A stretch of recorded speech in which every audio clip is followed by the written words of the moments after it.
Good morning, dear students. I am Amit Sharma, English lecturer from Lala Jagdish Prasad Saraswati Vidya Mandir Inter College, Muzaffarnagar. Dear students, I am going to take up very first topic of English grammar, and the topic is narration or direct and indirect speech.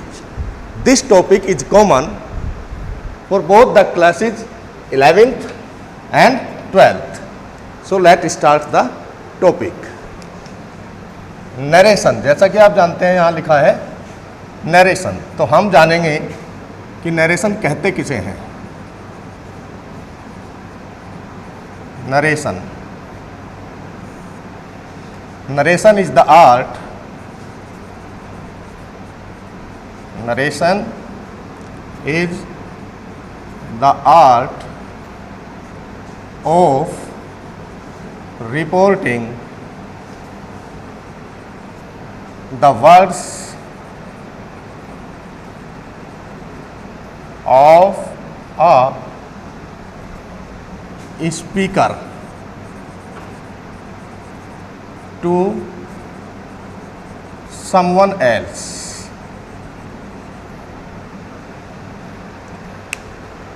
Narration is the art of reporting the words of a speaker to someone else. यानी narration को हिंदी में कहते हैं कथन. Narration एक ऐसी कला होती है जो स्पीकर के द्वारा कहे गए शब्दों को किसी दूसरे को बताती है. तो there are two methods.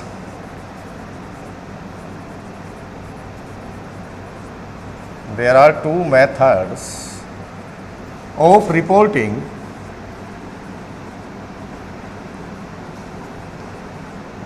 these words.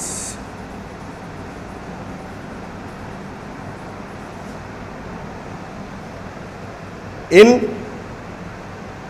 बातों को देयर आर टू मेथड्स, दो तरीके होते हैं ऑफ रिपोर्टिंग दीज वर्ड्स, इन शब्दों को रिपोर्ट करने के. Number 1,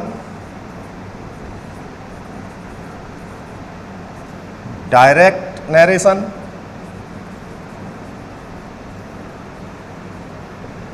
number 2, indirect narration.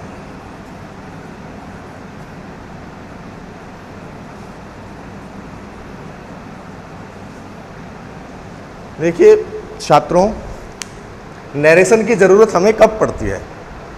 Narration की ज़रूरत हमें तब पड़ती है जब दो व्यक्ति बात कर रहे हों. यानी नरेशन में किसी भी बात को करने के लिए दो व्यक्तियों की ज़रूरत होती है. एक व्यक्ति जो बात कहने वाला है और दूसरा व्यक्ति जो बात को सुनने वाला हो. तो नरेशन वो कला होती है जिसमें वक्ता के द्वारा कहे गए शब्दों को रिपोर्ट किया जाता है, और उस रिपोर्ट को करने के दो तरीके होते हैं.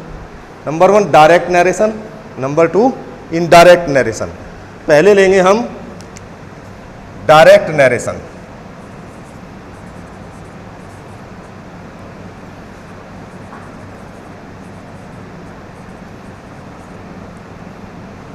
डायरेक्ट नरेशन क्या होता है? इसको हिंदी में कहते हैं प्रत्यक्ष कथन. क्या कहते हैं इसमें हिंदी को? हिंदी में इसको प्रत्यक्ष कथन. यानी इसमें हम स्पीकर के द्वारा कहे गए शब्दों को ज्यों का त्यों उसी के शब्दों में इन्वर्टेड कॉमाज के अंदर रखते हैं. When we put the actual words of a speaker in inverted commas. जब हम स्पीकर के द्वारा कहे गए शब्दों को इन्वर्टेड कॉमाज के अंदर रखते हैं तब डायरेक्ट कहलाता है. जैसे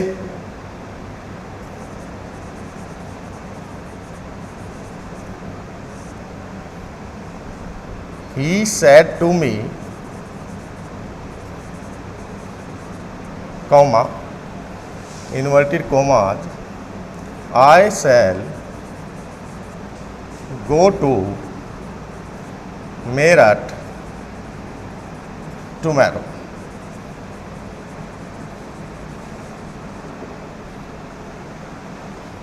देखो बच्चों, हमने एक सेंटेंस लिखा, he said to me I shall go to Meerut tomorrow.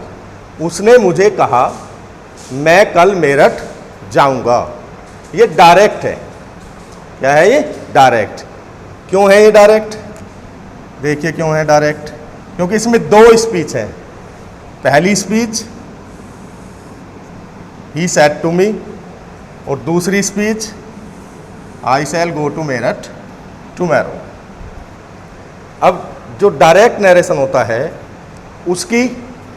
उसमें दो स्पीच होती हैं, रिपोर्टिंग वर्ब कह लीजिए, रिपोर्टिंग स्पीच, और दूसरी रिपोर्टेड स्पीच। तो the part that is put outside of inverted commas is reporting verb. The part that is put with in the inverted commas is reported speech. यानी जो हिस्सा inverted commas के बाहर रखा जाता है उसको तो हम रिपोर्टिंग वर्ब या रिपोर्टिंग स्पीच कहते हैं। जो हिस्सा इन्वर्टेड कॉमास के अंदर आता है उसको हम रिपोर्टेड स्पीच कहते हैं। दो हो गई, रिपोर्टिंग एंड रिपोर्टेड। ये हो गई रिपोर्टिंग वर्ब कह लीजिए या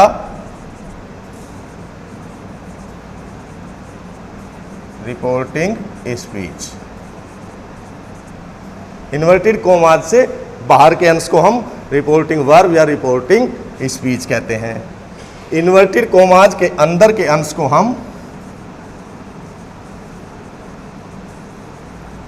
रिपोर्टेड स्पीच कहते हैं। समझ रहे होंगे आप। डायरेक्ट के यानी डायरेक्ट नरेशन के दो पार्ट होते हैं। नंबर 1 रिपोर्टिंग वर्ब या reporting speech, number 2 reported speech. Reporting verb, अब हम लेंगे रिपोर्टिंग वर्ब किसको कहते हैं। यानी रिपोर्टिंग वर्ब या रिपोर्टिंग स्पीच हैज या contains 3 parts.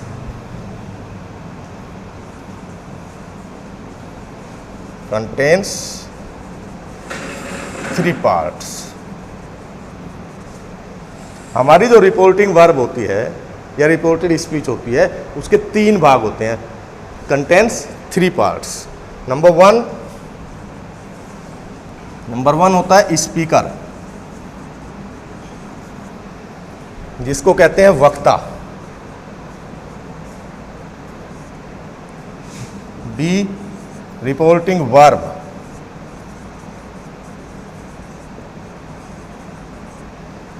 And C object, इसको कहते हैं सुनने वाला।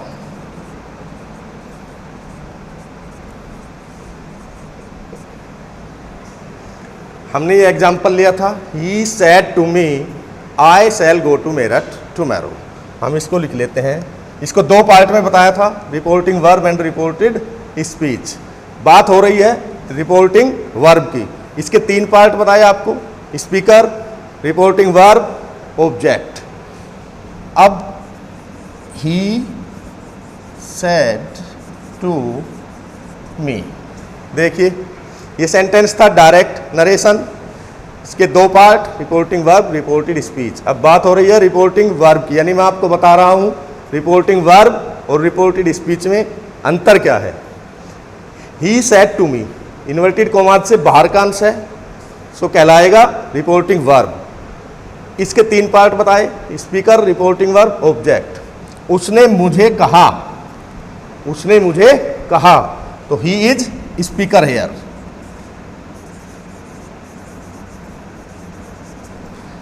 वक्ता है, ये कहने वाला है, इसको स्पीकर कहेंगे या रिपोर्टर भी कह सकते हैं।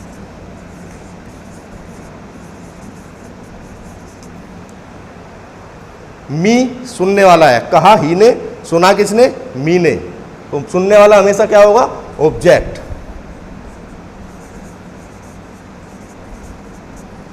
और ये जो है ये इसको कहते हैं रिपोर्टिंग वर्ब।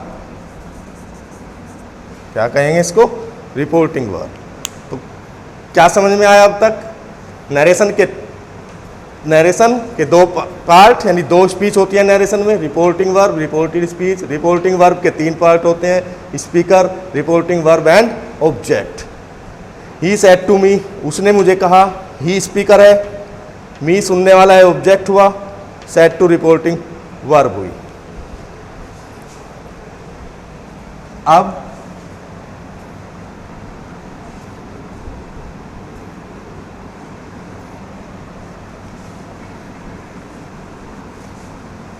देखिए नोट,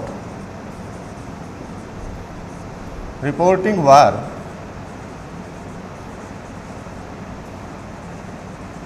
मे बी एनीथिंग, कुछ भी हो सकती है रिपोर्टिंग वर्ब, जरूरी नहीं है ये सेड टू ही हो। जैसे से आ जाए, से आ सकता है अकेला, से टू आ जाए, सेज आ जाए, सेज टू आ जाए, सेड आ जाए, सेड टू आ जाए, आस्क्ड आ सकता है, इंक्वायर्ड आ सकता है, एक्सक्लेम्ड आ सकता है, एटसेट्रा। बच्चों रिपोर्टिंग वर्ब जरूरी नहीं है सेड टू ही आए। Reporting verb may be anything, reporting verb कुछ भी हो सकती है। जैसे इनमें से कुछ भी हो सकती है। यदि खाली अकेला से आएगा तो उसके बाद ऑब्जेक्ट नहीं आएगा, से के बाद जब टू होगा या सेड के बाद जब टू होगा तो उसके बाद ऑब्जेक्ट दिया होगा। Number 2,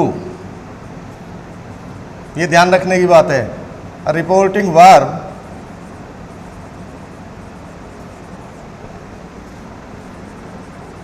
can be used in the beginning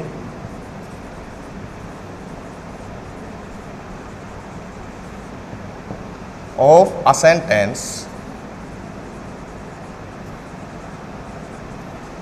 in the middle of the sentence,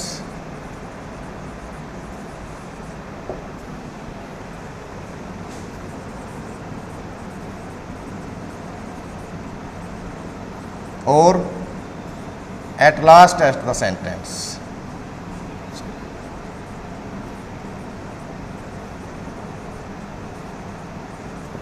क्या ध्यान रखना है आपको कि रिपोर्टिंग वर्ब जो होती है वो सेंटेंस के शुरू में भी आ सकती है, बीच में भी आ सकती है और अंत में भी आ सकती है ऑफ द सेंटेंस। तो दो बातें याद रखनी है आपको कि रिपोर्टिंग वर्ब जो है वो सेड टू जरूरी नहीं है, इनमें से भी कुछ आ सकती है। Reporting verb can be use in the beginning of a sentence, in the middle of the sentence और at last of the sentence. शुरू में आ सकती है, आखिर में आ सकती है और बीच में आ सकती है। अब ये बात की हमने डायरेक्ट नरेशन की, अब बात करेंगे हम इनडायरेक्ट नरेशन की। Number 2, indirect narration.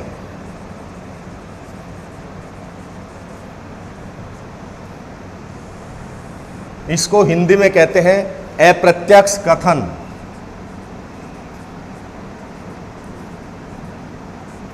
अप्रत्यक्ष कथन यानी इनडायरेक्ट। डायरेक्ट में क्या होता है? वक्ता के द्वारा कही गई बात को हूबहू ज्यों का त्यों बिना कोई बदलाव किए जब कोई किसी दूसरे से कहता है उसको कहते हैं डायरेक्ट नरेशन। इनडायरेक्ट नरेशन अप्रत्यक्ष कथन यानी इसमें स्पीकर के द्वारा कहे गए शब्दों को जब कोई अन्य व्यक्ति अपने शब्दों में कह देता है तो उसको कहते हैं इनडायरेक्ट नरेशन। इसमें इन्वर्टेड कॉमाज का प्रयोग नहीं किया जाता। यानी when we represent the actual word of a speaker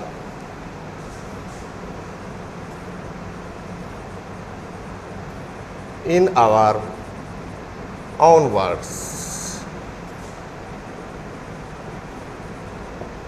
क्या मतलब हुआ? when जब वी represent हम प्रस्तुत करते हैं the actual words of a speaker किसी भी वक्ता के द्वारा कहे गए वास्तविक शब्दों को इन अवर ओन वर्ड्स अपने शब्दों में, तो उसको हम कहते हैं इनडायरेक्ट नरेशन। फॉर एग्जाम्पल हमने एक एग्जाम्पल लिया था डायरेक्ट में, वो क्या था कि ही सेड टू मी, उसने मुझे कहा, आई शैल गो टू दिल्ली, ये मेरठ ले लीजिए, मेरठ लिया था उसमें, टुमारो, ये था बच्चों डायरेक्ट नरेशन, क्योंकि इसमें दो स्पीच है, एक दो। अब मैं आपको बता रहा हूं इनडायरेक्ट नरेशन किसे कहते हैं, ध्यान से देखना। अगर मैं इसका अर्थ है ही सेड टू मी, उसने मुझे कहा, आई shall go to Meerut tomorrow, मैं कल मेरठ जाऊंगा। ये मान लीजिए कि मैं किसी से मिला, उसने मुझे ये शब्द कहे आई शैल गो टू मेरठ, और अब मैं इस बात को किसी को बता रहा हूं और ये कह रहा हूं कि उसने मुझे बताया कि मैं कल मेरठ जाऊंगा, तो डायरेक्ट नरेशन, क्योंकि उसके एक्चुअल वर्ड क्या थे स्पीकर के, ये थे मैं कल मेरठ जाऊंगा। लेकिन यदि मैं ये कहूं कि he told me that he would go to Meerut the next day, the next day. देखो बच्चों, जब दो स्पीच थी तो डायरेक्ट नरेशन, जब एक स्पीच हो गई तो इनडायरेक्ट नरेशन। इसका मतलब था उसने मुझे कहा कि मैं कल मेरठ जाऊंगा, उसके ज्यों के तो एज इट इज वर्ड्स थे जो स्पीकर ने यूज किए थे। अब थोड़ा अंतर आ गया, उसने मुझे बताया कि वह कल मेरठ जाएगा। अब ध्यान देने की बात यह है, when we turn, जब हम बदलते हैं, when we turn direct into indirect, जब हम डायरेक्ट से इनडायरेक्ट में बदलते हैं तो वी कैन इजीली नोटिस, हम आसानी से देख सकते हैं द फॉलोइंग चेंजेस। जब हम किसी भी डायरेक्ट स्पीच को इनडायरेक्ट स्पीच में बदलते हैं तो हम कुछ बातें देख सकते हैं, कुछ परिवर्तन देख सकते हैं। जैसे देखिए, ध्यान से देखिए, ये डायरेक्ट था, हमने इनडायरेक्ट किया तो क्या क्या परिवर्तन हुए। सेड टू का हुआ यहां टोल्ड, कैसे हुआ, क्यों हुआ, ये आगे बताया जाएगा। इन्वर्टेड कॉमाज,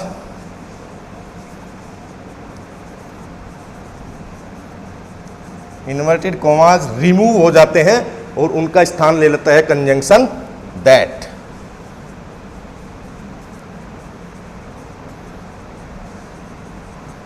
देखिए, said to told, inverted commas और ये कॉमा भी रिमूव हो जाएगा, कंजंक्शन दैट का यूज करेंगे। तीसरा परिवर्तन है प्रोनाउन आई, किस में चेंज हो रखा है यहां, ही में, ये हो गया ही। वर्ब सेल किस में परिवर्तित हो गई है, वुड में, जबकि सेल का शुड हो जाता है और विल का वुड। लेकिन यहाँ सब्जेक्ट जब चेंज होकर दैट के बाद ही आ गया तो ही सेल नहीं लेता, विल लेता है और विल का वुड हो गया। एक और परिवर्तन है टुमारो, टुमारो को किस में बदल दिया हमने, द नेक्स्ट डे। तो इस प्रकार आप देखेंगे कि जब हमने डायरेक्ट से इनडायरेक्ट में बदला किसी कथन को, किसी स्टेटमेंट को, तो उसमें क्या क्या चेंजेज हुए। Reporting verb said to told में बदल गई, इन्वर्टेड कॉमाज रिमूव और कॉमा रिमूव हो गए, कंजंक्शन दैट आ गया, प्रोनाउन में परिवर्तन हुआ, वर्ब में परिवर्तन हुआ, और वर्ड शोइंग नियरनेस या कुछ अदर वर्ड्स होते हैं जिनमें परिवर्तन होता है, ये चेंजेज यहाँ हुए। अब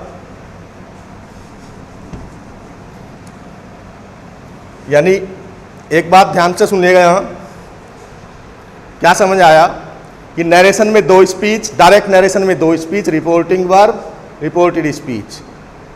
इनडायरेक्ट नरेशन में जब दोनों स्पीच से मतलब reporting verb plus reported speech,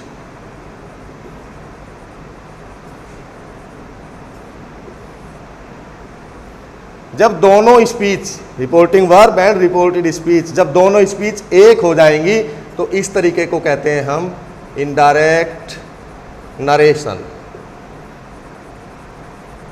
indirect narration, ये बात ध्यान रखनी है आपको। जब दोनों स्पीच एक हो जाएंगी तो उस तरीके को कहेंगे हम इनडायरेक्ट नरेशन। एक बात और याद रखने की है कि जैसे डायरेक्ट नरेशन था तो वक्ता को हम हमेशा, जैसे वक्ता था ही, तो वक्ता को हम हमेशा स्पीकर कहते हैं या रिपोर्टर कहेंगे। वक्ता की बात को जिस वर्ब से प्रारंभ किया जाएगा उसको कहेंगे रिपोर्टिंग वर्ब, और वक्ता की जो बात दोहराई जाएगी, आई shall go to Meerut tomorrow, इसको कह देंगे रिपोर्टेड स्पीच। क्लियर? ये बातें आपको ध्यान रखनी थी। अब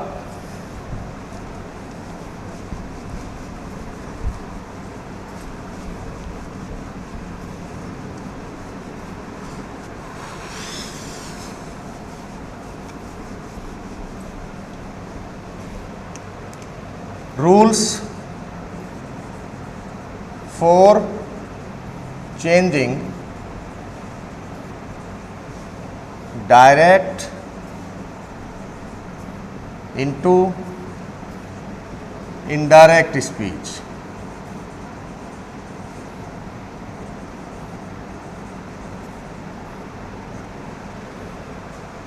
जब हम डायरेक्ट से इनडायरेक्ट स्पीच बनाते हैं तो कुछ रूल्स होते हैं, कुछ नियम्स होते हैं। ध्यान से सुनेंगे। किसी भी स्टेटमेंट को डायरेक्ट से इनडायरेक्ट में बदलते समय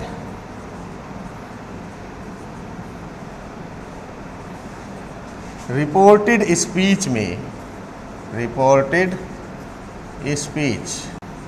यानी कि इन्वर्टेड कॉमाज के जो अंदर होती है, रिपोर्टेड स्पीच में तीन बातें बदलती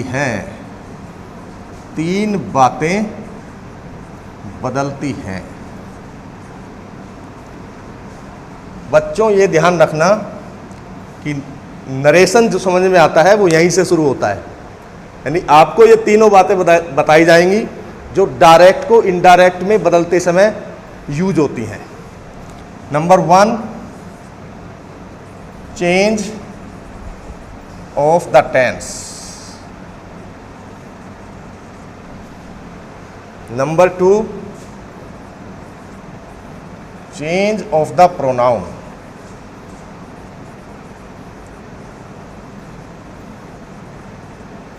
number 3, change in the words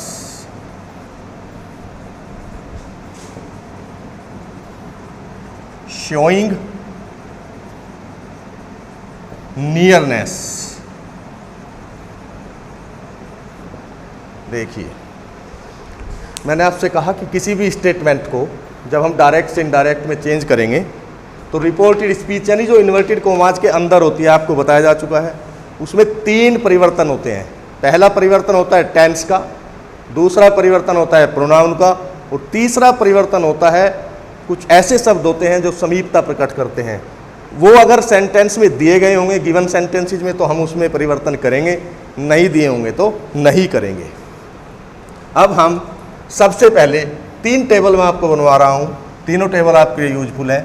पहली टेबल चेंज ऑफ टेंस, आप किस प्रकार टेंस में परिवर्तन करेंगे। हम लिख लेते हैं इधर डायरेक्ट, इधर indirect.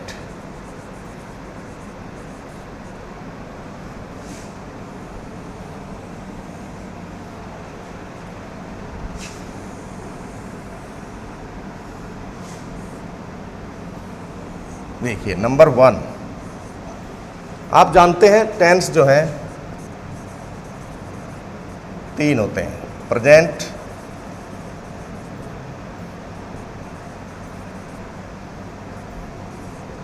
Past and future.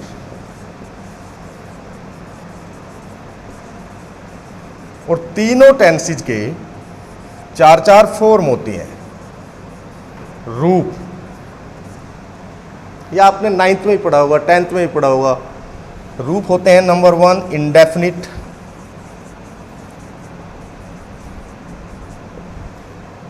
Second continuous, third perfect and fourth perfect continuous.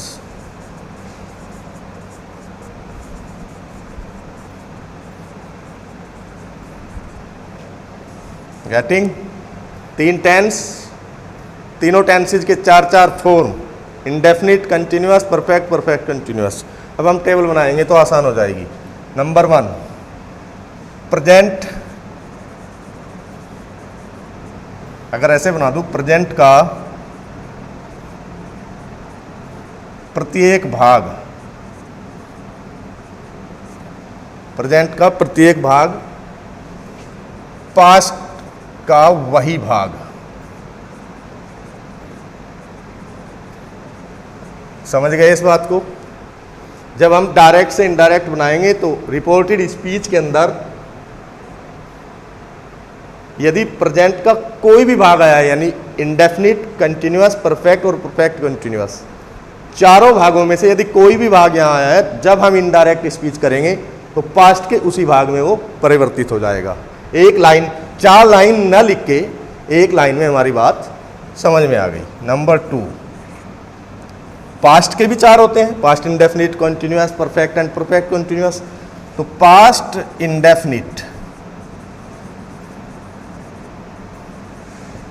Tense क्या होता है? ये सब्जेक्ट प्लस वर्ब की सेकंड फॉर्म। जब हम पास्ट इंडेफिनिट को चेंज करेंगे तो हो जाएगा पास्ट परफेक्ट टेंस, जो क्या होता है? Subject plus head plus verb की थर्ड फॉर्म में बदल जाएगा। थर्ड पास्ट कॉन्टिन्यूअस,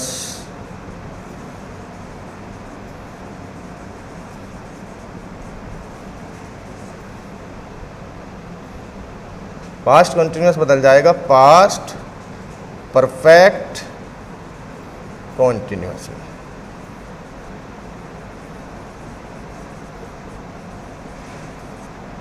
यानी पास्ट कॉन्टिन्यूअस होता है वाज वर्ब प्लस वर्ब की फर्स्ट फॉर्म में आईएनजी। जब हम इनडायरेक्ट करेंगे तो हो जाएगा हैड बीन प्लस वर्ब की फर्स्ट फॉर्म में आईएनजी।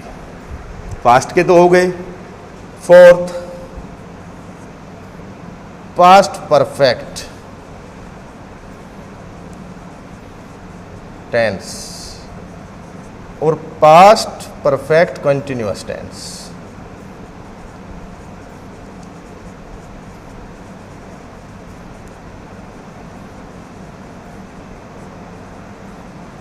बच्चों ये दोनों टेंस नहीं बदलते, नो चेंज। इसको जानते हैं पास्ट परफेक्ट टेंस, यहाँ लिखा हैड थर्ड फॉर्म यदि रिपोर्टेड स्पीच में आता है तो इनडायरेक्ट में उसको हैड थर्ड ही रखेंगे। पास्ट परफेक्ट कंटिन्यूअस ये लिखा, हैड बीन आईएनजी आता है तो उसको भी परिवर्तित नहीं करेंगे, हैड बीन आईएनजी ही रखेंगे। तो प्रेजेंट के चारों भाग तो यहाँ आ गए, पास्ट के चारों भाग में ध्यान रखना है पहले टू पार्ट यानी इंडेफिनिट और कंटिन्यूअस ही चेंज होते हैं, पास्ट परफेक्ट और पास्ट परफेक्ट कंटिन्यूअस में कोई परिवर्तन नहीं होता। 6, अब बात आती है future.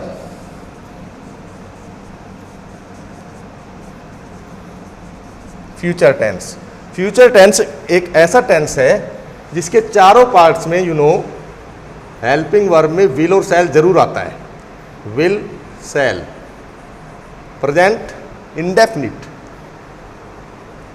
Will be, shall be, future continuous, will have, shall have, future perfect और will have been, shall have been, future perfect continuous. तो हम ये इतनी बड़ी लिस्ट न बना के हम क्या करेंगे, आप देख रहे हैं will, shall, will, will, will, shall, shall, shall, यानी फ्यूचर टेंस के चारों पार्ट्स में विल, शैल जरूर आता है हेल्पिंग वर्ब में। तो हम क्या करेंगे, यहाँ केवल विल और शैल लिखेंगे समझने के लिए, याद करने के लिए, और विल को बदल देंगे हम वुड में और शैल को बदल देंगे हम शुड में, और बाकी पार्ट को हम छेड़ेंगे नहीं। यानी विल आया तो वुड, शैल आया तो शुड, विल भी आया तो वुड भी, शैल भी आया तो शुड भी, will have, would have, shall have, should have. इस प्रकार विल और शैल को ही परिवर्तित करेंगे, बाकी हिस्से को नहीं। यानी 4 लाइन की हमारी एक लाइन ही हो गई। 7, अब यदि कहीं इज, एम, आर अकेले आते हैं यानी बिना आईएनजी के, तो बी का रूप माने जाते हैं, इनको बदल देंगे हम वॉज, वर में।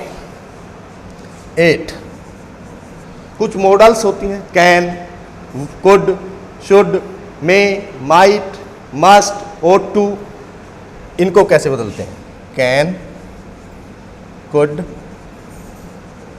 मे, might, would, should, ought to and must. देखो बच्चों ध्यान दो, कैन का पास्ट होता है कुड, कुड हो जाएगा, कुड यदि ऑलरेडी कुड दिया है तो कुड ही रहेगा, मे आया है तो माइट,